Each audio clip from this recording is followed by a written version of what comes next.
For years, I thought my best days were behind me. I'm Sarah, and at 60, after raising 3 kids and a demanding career, I found myself sitting on the sidelines of my own life. My knees ached, my back constantly complained, and the idea of exercise felt like a distant memory, something for younger, fitter people. I'd see folks my age still out there, hiking, playing tennis, and I'd just sigh, thinking, if only.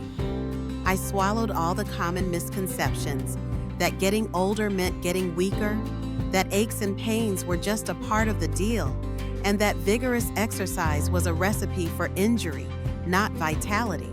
I remember this one evening vividly. My youngest granddaughter, Lily, bless her heart, asked me to play catch with her in the park. I tried, I really did, but after a few throws, a sharp pain shot through my shoulder. I had to sit down, watching her play with such boundless energy, and a profound sadness washed over me. It wasn't just the pain, it was the realization that I was missing out. That's when something clicked. I realized I didn't want to just exist. I wanted to live, truly live, and keep up with my grandkids. I was tired of letting those pervasive myths about aging dictate my potential. My first step was the hardest, admitting I needed help. I decided to talk to my doctor, not just about the aches, but about my desire to get truly active again. He was incredibly supportive and recommended a physical therapist. It was humbling at first. I felt so weak, so stiff. But the therapist, a kind man named Dr. Chen, listened patiently as I recounted all the truths I'd believed about my aging body.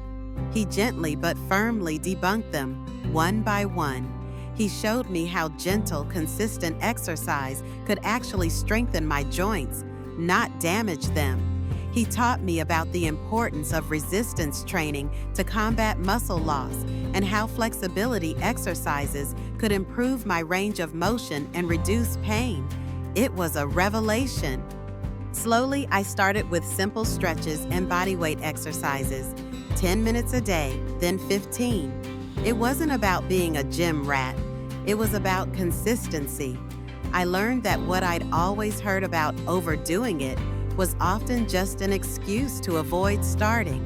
Dr. Chen also introduced me to the concept of active recovery, gentle movement on rest days to help with circulation and reduce soreness.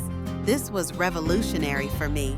I used to think rest meant complete inactivity. But it wasn't just about the physical.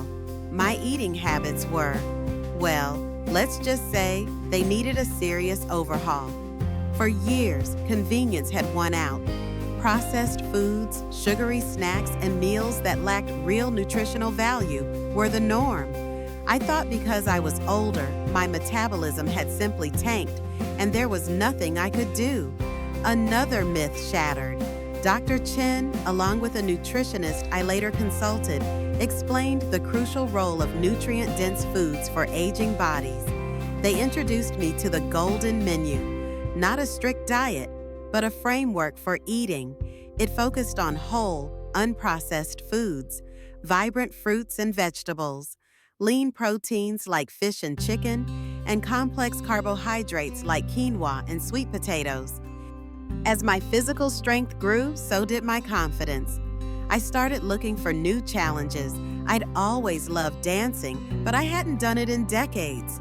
I found a local seniors dance class, a mix of ballroom, jazz, and even some hip-hop.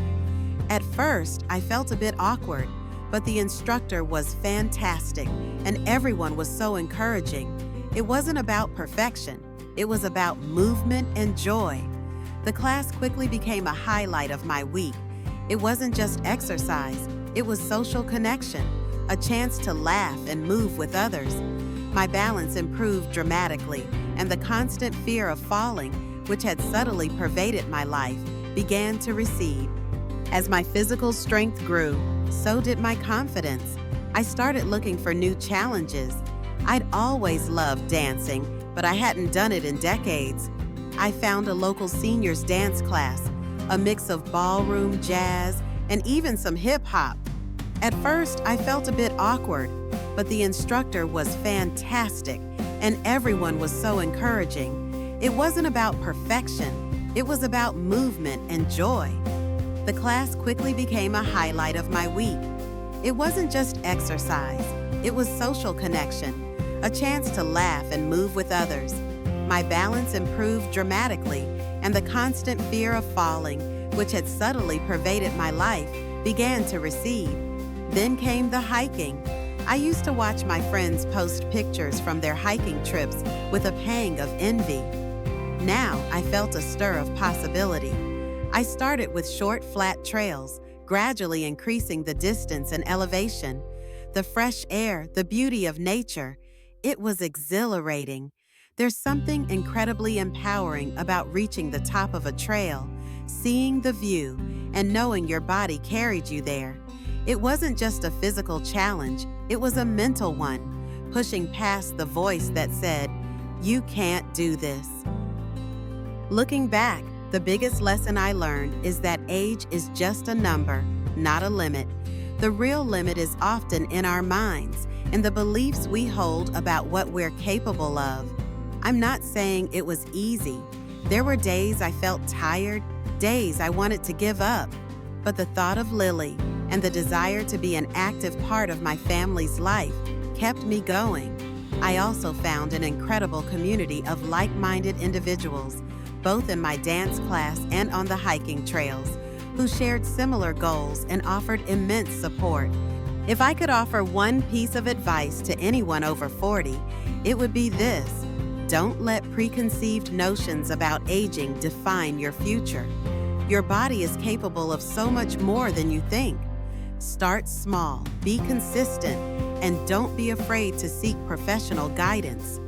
It's not about becoming a marathon runner or a bodybuilder.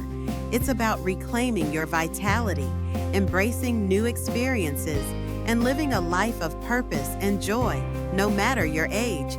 The journey has been transformative, and I truly believe that for me and for you, the best is yet to come.